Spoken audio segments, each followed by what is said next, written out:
Mais um podcast aqui no ar, toda quarta, meio-dia, estamos aqui com um episódio novo, com pessoas maravilhosas, principalmente aquelas assim que estão com a gente ali no programa Fabricando Ideias, que vocês já conhecem.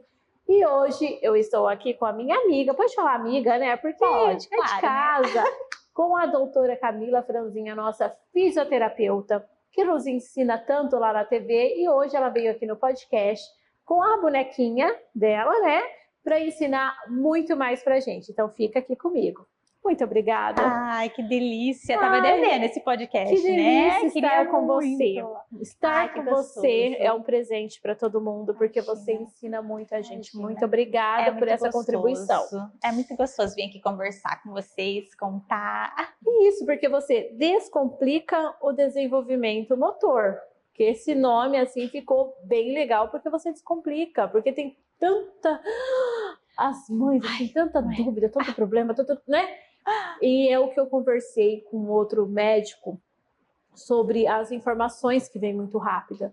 E às vezes você vê alguém ali na internet ensinando a fazer algo que aquela pessoa não é especialista para fazer aquilo. Exatamente. Né? Então você vem e você descomplica, então é muito bom. E hoje eu vou aqui com a minha primeira perguntinha. Tá, pode? Vamos lá? lá? O que são os marcos motores? Então, explica pra gente. Quando a gente fala de desenvolvimento, né, Paula, foi legal isso que você falou agora, é muito complicado a gente dar uma enxurrada de informações aí, e as mães ficam perdidas. O que eu faço? A gente tem que, quando eu falo de desenvolvimento, a gente precisa entender, lembrar primeiro que a gente tem as crianças típicas, que estão evoluindo, nasceu, vai andar, vai sentar, vai enrolar, vai andar, vai correr. E tem aquela criança que são as atípicas, que a gente vai ter que ter realmente muito cuidado. O desenvolvimento não é todo do jeito que a gente olha para a criança atípica. E aí hoje o que eu vejo na internet é uma confusão de tudo isso e as mães sem saber o que fazer, né? Tudo perdida. Todo mundo fala no bendito do marco motor. O que é marco motor? Eu preciso seguir a risca, tem que ter lá desenhado, né? Porque nas casas hoje em dia você entra, ao invés de você ter um quadro bonito de uma criança, foto, você já tem lá o painel do primeiro mês faz isso, segundo mês faz isso, como se fosse uma receita de bolo, né? Esses marcos motores de fato existem. São posições, aquisições que a criança ganha ao longo do seu desenvolvimento, até os 18 meses, a gente considera mais, e que norteia o médico, o fisioterapeuta, a entender como que está a criança, que jeito que está o músculo, que jeito que está a posição, desenvolvimento sensorial, do movimento, psicológico também. E a gente costuma, então a gente fala assim, 6 meses a criança senta, e tem que comer. Tá, mas aí a minha criança, meu bebê tem 7 meses, ele não senta. Eu preciso ficar desesperada? Aí outra mãe vem, tem 4 meses, vai pesquisar no Google. Meu filho não senta, aí... Que ele é loucura, né? Aí, ao mesmo tempo, tem aquela que tem 4 meses e já tá sentado e querendo já ir com as mãozinhas para cima e evoluir mais um ponto, né? Quem tá certo? O que fazer? Então, esses marcos motores não é para deixar as mamães desesperadas. Eles são, o médico, o pediatra, precisa fazer a avaliação e entender. Quando tem essas falhas ali de tempo, muitas vezes aí o coração da mãe é importante, porque daí a mãe fica, não tá legal, não tá legal. Se o médico é daquele, porque a gente também tem os dois lados, né? Tá tudo bem, daqui a pouco passa, não se contentem com tá tudo bem se o negócio vai passando de 1 mês, 2 daquilo que teria. Precisa sim de avaliação de um fisioterapeuta, né? Especialista no desenvolvimento motor. Então, quando que essa mãe procura o fisioterapeuta? Ela consegue marcar uma consulta direto com o fisioterapeuta? Que eu vou te perguntando perguntas de mãe. Ou ela tem que ir no médico, para o médico mandar ela ir? Hoje as mães conseguem, Paula, elas conseguem marcar direto no fisioterapeuta uma avaliação. A dificuldade que a gente tem quando é a questão convênios, né? Então, para o convênio, não pode, eu preciso de uma prescrição, de uma guia de autorização, então isso precisa vir em conjunto com o médico. Mas nas clínicas privadas, a mãe consegue. ter acesso e o fisioterapeuta tem total autonomia para a avaliação, até porque existem avaliações diferentes, né? Tem a avaliação médica, que dá um diagnóstico, e tem a avaliação da fisioterapia, que dá o diagnóstico fisioterapêutico, que pode ser diferente, não é uma doença que a gente vai dar o diagnóstico, que é do médico, mas a gente vai olhar para a criança e entender o que falta, né? Por que que ela ainda não sentou? Por que que ela não está rolando? Por que que não está andando ainda? Por que que não foi para o gato? Né? Tá realmente no momento? Tem mais aquisições para chegar ali, né, e acontecer? E às vezes, Paulo, é curioso, eu que atendo muito nas casas e tal, que o que falta é só você orientar o ambiente de brincar. Sério? Às vezes você Porque olha... é muito brinquedo ou é pouco? Muito. Ó, vou te dar um exemplo. Uma criança que eu acompanhei, já tinha seus quase 1 ano, e ainda não ia para o gato e nem andar. Aquela criança punha no chão e ficava ali, esboçava vontade de brincar, queria fazer. A mãe, uma família muito bem orientada, com muita assistência, levou em tudo quanto é especialista, fez ultrassom de quadril, fez tudo. Nada, não tem nada essa criança. E aí comecei a avaliar e realmente de estrutura física ela tinha um tônus baixo. Um bebê, uma criança com tônus baixo, mais molinho, aquele neném com pouco equilíbrio, que atrapalha no desenvolvimento, nessa exploração. E aí eu gosto de atender em casa por isso, porque daí a gente consegue observar, né? Você vai além que olhar. Como está a família? Como que está o ambiente? Como está a estrutura dessa casa? E era uma família, justamente por ser muito preocupados, a criança convivia com outras crianças, mas, não anda ainda? Como é que ele vai para o parquinho? No carrinho. Aí chega no carrinho, as outras crianças estão brincando. Onde é que ele está? Dentro do carrinho, olhando as outras crianças brincar. Ele está participando? Ele está. Né? Ele vai... chorou um pouquinho. Não, colo. O neném não pode chorar agora, né? Vou pro colo. Mas e aí? E como que você faz esse acompanhamento? Você fica lá um pouco para ver? Sim, eu gosto de ir no horário da rotina mesmo da casa. Às vezes são casas que tem funcionários que cuidam da criança, né? Aí você fica um tempo ali com as babás, por exemplo. Isso, observa um pouco a rotina. Como a criança está brincando. É hora de alimentar? Então vamos comer, ver como que a criança está comendo. Escutando muita história da mãe, é legal quando tem uma pessoa que cuida também, às vezes a avó ou outra funcionária, ouvir o que está acontecendo, né? A rotina desse dia a dia, em que momentos traz mais preocupação e observar muito, observar o além. Eu acho que o grande diferencial de um fisioterapeuta que olha para isso o além.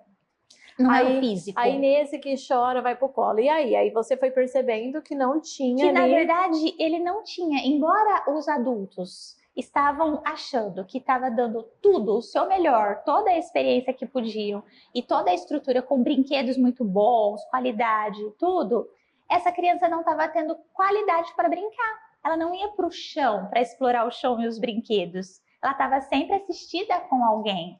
E o desenvolvimento acontece justamente assim. A gente precisa dar liberdade para as crianças brincar, né? Por isso que o chão é tão importante, que a criança vá para o chão, tenha um espaço seguro, né? E a gente afasta a mesa da sala, protege os cantos das poltronas, o que há de risco, né?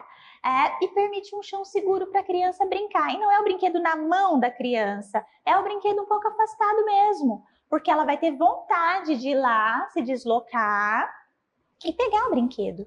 Ela vai gritar, ela vai sorrir, ela vai conversar com o brinquedo, você vê, interage, mas dá esse momento, porque o marco motor, o atingir alguma coisa vai acontecer após a criança experimentar 1 milhão de vezes. Ela vai tentar alcançar o brinquedo, foi lá, ficou difícil, pá, caiu. Escalou no sofá, ficou difícil, pá, caiu. Sabe o que ela tá fazendo quando ela tá fazendo isso para frente, para trás, caindo? Ela tá experimentando a altura que ela tem do chão. Que altura que é a perninha dela? Até onde ela pode cair? E nessa experimentar, ela tá ganhando mobilidade de quadril e de perninha e força. E até que ela tem força para ficar em pé, segurando, e aí ele vai começar a usar no passinho de lado. No passinho de lado. Eu queria fazer uma pergunta para você sobre isso que você falou. A criança que ela não teve essa estimulação, o que acontece com essa criança depois, o que você percebe depois dos 7 anos de idade? O que você percebe que aconteceu se ela não teve essa estimulação? É aquela criança, geralmente, Paulo, vamos ver se eu cheguei onde você está querendo perguntar.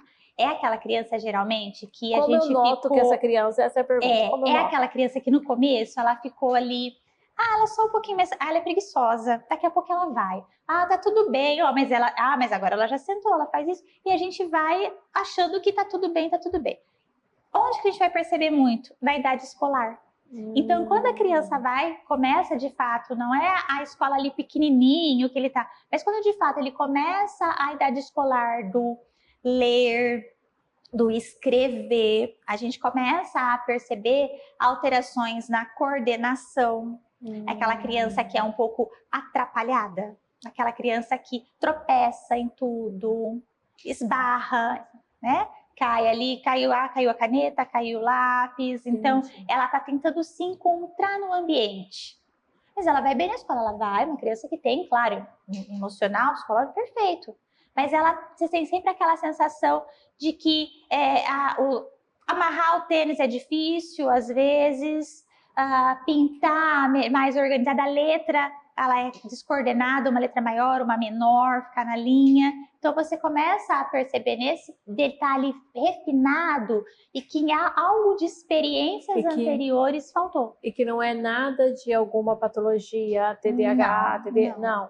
E se a mãe está nessa fase, qual que é o recado que você, a dica que você dá para elas? Eu acho, aí tem mães e mães. Vai ter aquelas que estão nessa fase e que com essa loucura que viu que já de foi, rotina, que agora a criança está nesse ela aspecto. vai estar desesperada e aí é importante, já falar 1 milhão de coisas na cabeça, é importante sim, vai procurar uma avaliação mais completa, né, de fisioterapeuta, de uma terapeuta ocupacional, que também nessa parte entra muito, e aí a gente descarta de fato os diagnósticos, certo, que vai ser descartado. E aí, o que você vai fazer? Permitir agora que essa criança faça. Porque o primeiro ponto é o acolhimento. Muitas vezes essa criança, ela mesma vai se sentir estranha ali dentro da escola, né? O não pertencente. Mas os meus amigos fazem, por que eu caio toda hora? Por que caiu? E aí começa, né? Aqueles bullying, as conversas começam a acontecer na escola e vai ficar chateado. Então, é o acolher a criança, dizer que tá tudo bem e dar estratégias em casa para que ele possa treinar, sim. Lápis, desenhos para pintar de diferentes texturas. E é legal, os lápis eles têm diferentes texturas, né? Tem os que você desliza sem força nenhuma, outro que é mais firme. Então, nesses diferenciais, jogos, atividades mais de raciocínio, de concentração e esporte. Esporte é muito importante. Natação, crianças que gostam, tanto menino quanto menina, né? Que adora futebol, esporte de corrida. Isso é interessante porque também dá uma estruturação muscular melhor e coordenação. Camila, agora sim, tem uma pergunta aqui. Quando as famílias podem iniciar os estímulos e como evoluir ao longo do desenvolvimento? Então, a gente falou aqui da criança que não teve e está na fase escolar. Né? Eu conheço várias crianças assim. Aí, olha como é importante o que você fala pra gente, né? Aí, agora vamos falar da criança que está lá, ou ela tem uma babá, ou fica com a avó. Como a mãe faz para também falar para essa rede de apoio como ela deve fazer para estimular? Isso, Paula, é interessante a gente pensar que tem um momento, sim, de começar. E aí é outra coisa que vai nos extremos, né? Quando o bebê acabou de nascer, o primeiro, segundo mês, esse bebê, ele vai ficar mais quietinho, sim. Então, a gente a mãe, se ela amamenta, se é peito ou se é mamadeira, é importante manter a postura, independente do se é mamadeira ou peito, essa postura de estar no colo, sabe? De vivenciar essa inclinação que a gente tem da mão, isso é estimulação. Essa conversa aqui, porque nessa fase o bebê tem essa distância de visão, de acuidade visual. Então, a face humana nesse início é o grande playground da criança. É onde ela vai brincar, porque ela se diverte com nossos movimentos de face. Então, aqui é o primeiro estímulo. Às vezes, dependendo já dos meses, a mãe vai amamentar, a criança ri, né? Ri. Você sabe que para a criança nessa fase, o nosso rosto, na verdade, ele é uma tábua com 2 retângulos, um triângulo e um círculo que se move. Então você Eu tô aqui percebe? pensando. Sim. E você já deve ter pensado num brinquedo, um papel, o que você vai Mas fazer. eu tô pensando aqui universo no que, lúdico no eu tô jogo. pensando aqui no que a criança enxerga. Sim. E contraste. Então, quando a gente, como o nosso rosto tem a profundidade também, né, do nariz, a boca que se move, ela tá vendo esse contraste em movimento. Olha, Então que isso chama atenção. bacana. Existe até artigos que mostram, tem um nome específico, como a gente fala gesticulando com a criança. Então esse conversar, que a gente mexe bastante a boca, passa batom mais escuro, né? Isso chama atenção. Que legal. E é uma forma já da gente começar os primeiros estímulos, tá aí esse momento. Depois vem, quando a criança tá pro 3º mês ali, já é uma criança que ela tem um pouco mais de estrutura. Desde o começo, ela precisa ir para o chão. A criança já, Camila, tem 1 mês, eu não tenho coragem de pôr no chão, tenho o cachorrinho, o gato. Não tem problema. Se o seu bebê não tem uma questão alérgica que é acompanhado pelo pediatra, ele já pode sim, claro. Você vai limpar, estruturar, sim, higienizar. Né? Tem outras formas de pôr, não tá no chão? Tá no seu colo, aqui, ó, tá de barriguinha para baixo. No banho, você vai pôr na banheira, tá entrando aqui, de barriguinha para baixo. No seu colo, de barriguinha para baixo. É igual no chão? Não é, mas a criança está experimentando. E tem aquela fase que a criança ainda não senta, e aí eu vejo assim, que a gente já teve até isso, perguntas assim no programa. E a fase que o neném não brinca ainda? O que eu faço o dia inteiro com essa criança? Conversa. A criança acorda, mama, tá. Quando começa a sentar, Camila, que eu, mãe de 3, eu não lembro. O sentar mesmo, estruturado, é o 6. Tá, mas aí a gente começa a colocar... 3º, 4º mês, que a criança 5º mês, eu já olha, começo a inclinar mais essa criança. Mas que a criança ri e tal. O que faz com essa criança o dia inteiro? Tem perguntas assim. Sim, e aí é isso que é interessante, esse conhecimento de que o nosso corpo, a nossa face é o grande brinquedo da criança. Então, o conversar com a criança. Porque hoje as mulheres, né, quando elas estão gestantes, elas conversam, elas cantam, o corpo se movimenta, a mulher trabalha, tem uma rotina, né? Sim. E essa criança tá ali dentro se movendo junto. Então, quando ela sai, ela também quer esse movimento, ela não quer ficar só paradinha lá. Mas o que é esse movimento saudável? É esse movimento da posição mamar, do colo, né? Da posição que a gente coloca aqui. E ela vai arrotar, né? E ali eu tô conversando, eu tô cantando. Isso é o fazer alguma coisa com a criança, não é o brincar. É uma forma de brincar, estimular, na verdade. É o estimular. Esse momento é importante estimular. Isso. A partir daí, o chão, as brincadeiras. Aí, quando você tem que pôr mais estímulos, acompanhar isso, respeitar o tempo da criança nesse sentido. Com 3 meses. Então, 3, 4 meses, você vê que aquela criança já ganha naturalmente mais movimento. E aí, então, eu já introduzo um brinquedo com barulho, com som, com texturas, porque a mãozinha no 3º, ela já começa a buscar. Então, ele já quer segurar alguma coisa, né? Sim. Então, aí eu já posso introduzir as texturas, as cores, né? E aí, e às vezes a gente vê, Paula, as crianças, você falou do sentar, né? É muito comum aquelas fotos de mêsversário, né? 1 mês, o nenê tá lá sentado do lado do bolo.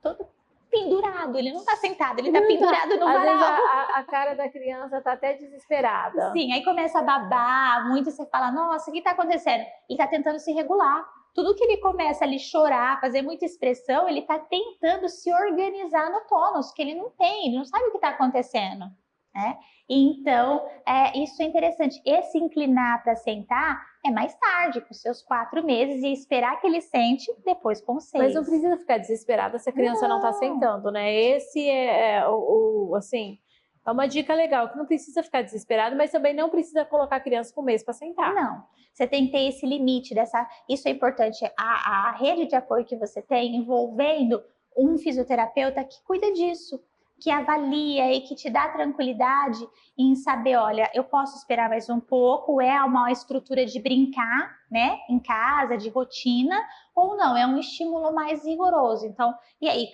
claro, quando tem um atraso maior, a gente precisa entender o que está impactando. Mas até o pediatra vai, né, assim, Sim, mais ou menos falar já sobre vai isso, olhar né, e vai tá? te dar uma condição de acalmar para a mãe. Procura uma ajuda, não, dá pra gente segurar. Ó, você falou da foto de um mês, né, da criança sentada. Nossa, gente, às vezes a gente vê na internet 1, 2 meses com tanta roupa, a criança, aí a criança lá assim, ó, a criança não tá conseguindo ali, Não. né? Isso é uma um ponto, você judiação. falou uma coisa que é legal, a roupa, né? Que às vezes a gente põe A tanta roupa não estica. Não, a criança perde o movimento, ela não consegue com tanta coisa, aqueles laços. É lindo. Só que pensa o tanto que incomoda você ficar horas com algo. Às vezes a gente com o cabelo preso, a gente cansa, né? De vontade de tirar tudo. E as roupas, às vezes coloca uma roupa na criança, até a criança quando tá sentando já, porque ela quer explorar. Aham. Aí coloca aquela roupa que não estica, é lindo, é maravilhoso, é encantador aquelas roupas, mas a criança não consegue se mexer. Ela não consegue entender o que é o limite do corpo dela com o espaço, isso é importante. E às vezes é uma criança que começa a chorar, não para de chorar, você vê que está incomodada. Sim. Porque aí nesse período, quando começa esse terceiro, quarto mês, o corpo da criança é muito brinquedo dela, né? Porque ela vai vir aqui, ela vai alcançar os pés, o pé vem na boca. E isso é importante porque daqui, a hora que ele tá com a mão e pegou o pé, ela vai começar aqui, tombou. Quarto mês, ela tombou. Quinto mês, ela começa a pegar só um pé, solta o outro. Transferiu, tombou, o brinquedo foi lá longe, rolou. Ela começa a explorar ali Quando a força ela do rola, corpo dela. porque aí aqui é uma coisa que a gente se engana, a gente acha que o sentar começa de barriga para cima, né? Daqui. Quando ela rolou, ela vai transferir de novo para voltar e ela sentou. Então a gente não senta daqui, puxa e senta. A gente senta a hora que a criança está aqui de barriguinha para baixo. O construído sentar, ele vem daqui. Isso então, é uma coisa que engana muitas pessoas. Então, se a mãe não estimula a criança a ficar deitadinha desse jeito e brincar, ela vai ser uma criança que automaticamente vai demorar mais. Pode acontecer, sim. E o andar? O andar, a partir daqui, ela sentou, né? Nós estamos aqui com os 6 meses, ela senta, ela vai tombar aqui para frente, ela tenta pegar as coisas e fica aqui um pouquinho, ainda não tem estrutura. Isso vai ganhando com 7 meses, mas aqui 8 meses ela tá bem brincando solta. Daqui para os 8 meses, o que ela já vai começar a fazer? O brinquedo tá aqui do lado, eu venho para cá e vou apoiar de novo. O andar é a partir do 8º, do 7º? 9 meses. Mais 9 eu já começo a ficar, eu posso ficar em pé, porque ela vai começar a se puxar lá no sofá para pôr o pé, se puxar e ficar em pé. Então ela começa a experimentar isso com 9, 10 meses, né? Algumas crianças um pouquinho antes. E aí depois o andar mesmo eu tenho dos 12 meses. Aí ela já começa a andar segurando alguma coisa. E eu vi que a sua bonequinha tem a tráquea aí, né? É que a minha já é estilizada, né? Ela é típica e atípica, porque ela já tem a gastro, a GTT, que é a minha criança, que também tem as minhas crianças de casa que tem todos esses aportes, então eu também levo minha filha assim. Que legal. Com o GTT. Vamos explicar para o pessoal que está assistindo. O que é a da barriguinha? A da barriguinha são as crianças que não conseguem se alimentar pela boca, tipo mamar, comer o arroz, o feijão, a frutinha, e isso precisa ser passado de forma líquida direto para o estômago dela. Então tem uma sonda que vem aqui para essa entrada e as mamães passam o alimento por aqui. Então já cai direto no estômago. E aqui são as crianças que não conseguem respirar pelo nariz e boca como a gente está fazendo e precisam que encurte esse caminho, né? Então elas respiram direto já passando pela garganta e indo o arzinho pro pulmão. Nossa, toda estilizada. Toda estilizada, neném. Ó, a gente está falando muito desse marco aí do desenvolvimento, né? Então a criança, ela nasce, ela tem o tempo para ela começar a erguer o pescocinho, a virar. Depois ela tem o tempo que ela começa a sentar até ela andar. O que você acha, assim, que você poderia dizer do mais importante nesse ciclo que a mãe tem que saber? Acho que é, assim, pontos que vão construir um importante para o outro, né? A cabecinha. Quando o neném tem 3 meses, a gente vai ter o controle dessa cabecinha. Ele vai fazer aqui e já vai estar mais erguidinho. Então, se isso não aconteceu, é um ponto importante para a gente observar. Ela tá lá jogadinha ainda com seus 3 meses, nem mexe, nem tem uma expressão de querer erguer. A câmera pega ali nela para ficar bem. Tá, então faz aí que vamos. Ponto importante, né? A partir daí, onde a gente começa o sentar. Então, eu cheguei lá até 7 meses, ainda não tô, nem se eu ponho apoiadinha que ele fica, preciso me preocupar, tenho que sentar. Ah, então nesse momento, tá, me preocupar, né? Ele tem que construir, né? E depois, quando ela já começa a expressar. O engatinhar é uma coisa que muitas pessoas ficam na dúvida. Eu tenho que sofrer que minha criança engatinha ou não, né? Ela fica com quatro-apoios ou não. Tem o momento em que hoje o gato não é mais considerado um marco motor. Porque tem criança que está pulando essa fase. Ele é uma fase de transição do sentado para o em pé. A gente ainda, eu mais conservadora, a gente gosta que as crianças passem. A gente gosta que as crianças passem por esse marco motor, porque é importante para uma série de coisas, a gente pode falar melhor depois, de fortalecimento e até dissociação de cinturas, equilíbrio, conhecimento. A gente podia fazer um bate-papo só falando de atípicos. Sim, isso acho bem legal. Logo a gente faz aqui. Vamos combinar, porque tem um monte de gente querendo. Sim. Então, e depois, claro, o puxar para ele sentar, para ele ficar em pé. Quando for acontecer lá por volta dos 9, 10 meses, ela vai começar aqui querer interesse de puxar e ficar em pé.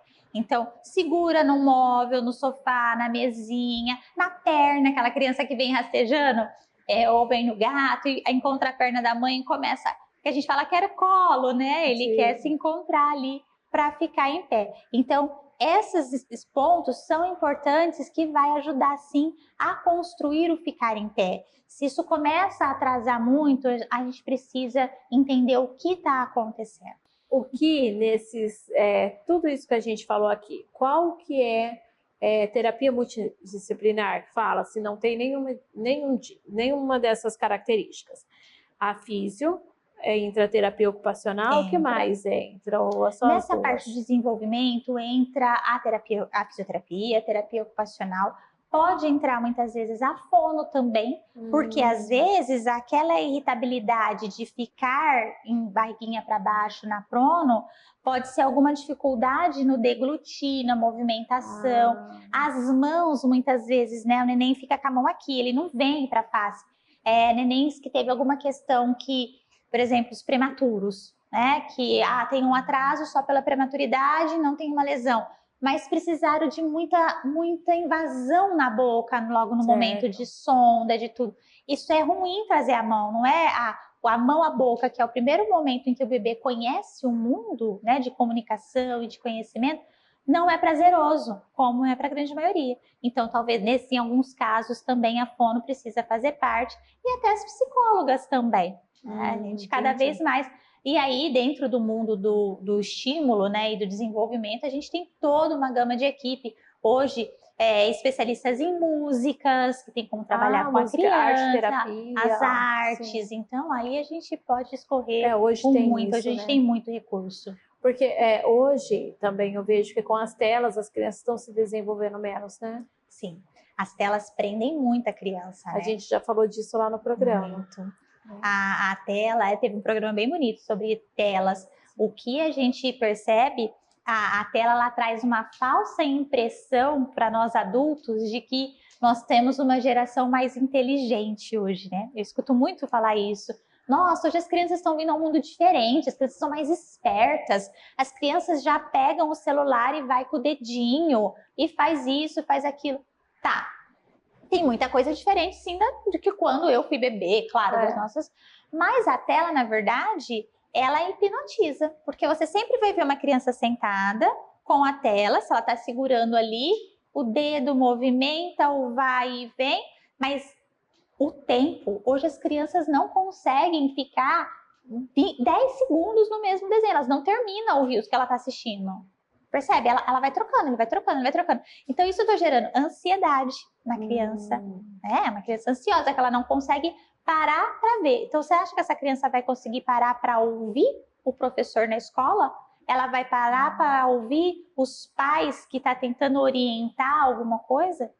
Ela não vai, porque ela não tem essa paciência. É muito rápido, né? Boa dica. E enquanto isso... prestar atenção. Sim. Enquanto isso, ela está parada fisicamente. O movimento do brincar, ele estimula as sinapses dos neurônios, é o que estimula o desenvolvimento neurológico. Então, quanto mais parada, menos sinapses, menos desenvolvimento eu tenho. Então, na verdade, eu não tenho crianças mais inteligentes.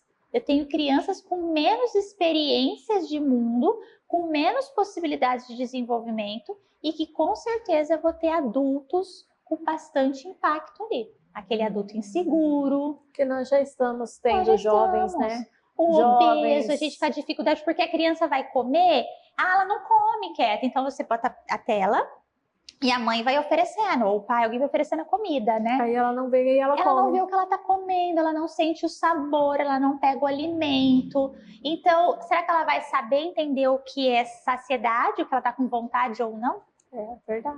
Nossa, o desenvolvimento vai muito além. Você arrasa, né? Eu Tem mais alguma coisa que você quer destacar aqui desse assunto? Eu acho que o importante, Paula, a gente falar bem, frisar, que precisa, a criança, ela é um ser humano, ela não é um adulto em miniatura, é um ser em desenvolvimento e que tá tudo bem a gente só observar. A gente precisa olhar um pouco mais para as crianças. Observa, para você que não é mãe, não é pai ainda, vai para uma praça, para o shopping e só vê a criança, como que ela se movimenta, como que ela anda. Quando você é pai, começa a lembrar essas memórias, ou os filmes, as coisas, o que acontece? Então, se você cria o hábito de observar e ter a calma de colocar o seu filho no chão, botar uns brinquedos e sair um pouco de cena e ver o que acontece, você já vai ter muito mais tranquilidade de entender se ela está desenvolvendo ou não, aqui está estranho, realmente essa mãozinha podia ir um pouquinho mais lá e aí discutir com um profissional. Eu acho que o que a gente precisa hoje de profissionais que tragam a tranquilidade para os pais, mas não é aquela tranquilidade de tá tudo bem e deixar as coisas acontecerem e os pais descobrirem, quando a gente comentou lá, quando tá na escola, que poderia ter feito algo antes. Mas o tá tudo bem, vem cá, vamos fazer juntos e vamos construir o como observar o seu filho. Aquele profissional que acolhe, né? Que acolhe. Isso, é o que falta. E acolher não é dizer que tá tudo bem, acolher é ensinar como fazer. Por isso que a gente tem a doutora Camila, né? Que pega, acolhe. Muito obrigada por esse momento que você proporcionou aqui. Eu acho que as mamães estão aí assistindo e se ela não está vivendo, ela conhece alguém, ela vai compartilhar com alguém, porque assim, que você deu uma aula aqui pra gente. Né? Gostoso e falar com vocês, a gente falou aqui muito, né, desenvolvimento motor da criança típica, né? Isso. A gente vai voltar aqui falando do desenvolvimento motor da criança atípica. Com certeza. Tá? Você já prepara esse conteúdo que eu quero, porque a gente vai falar sobre isso aqui. Muito obrigada. Eu que agradeço. Obrigada. Nós agradecemos. Tem nome a bonequinha? Não, vamos Cada casa chama um nome. Chama um nome, mas se a gente quiser, a gente pode fazer lançar aí uma enquete de nomes. Você podia lançar lá no seu Instagram. Vou lançar no meu Instagram. Um nome para sua boneca. Camilinha. Pode ser. A Camila é a Camilinha. Obrigada, Camila. Eu que agradeço. Se você viu que esse bate-papo serve para alguém que você conhece, vai lá. Manda, compartilha, fala para ela vir aqui assistir, porque às vezes você tem aí um vizinho, né, alguém da família que está precisando, está com uma criança, precisa desenvolver, ou já tem uma criança aí, a faixa etária mais de 7 anos, mas que precisa ouvir o que a doutora Camila falou aqui. Compartilha esse vídeo, viu?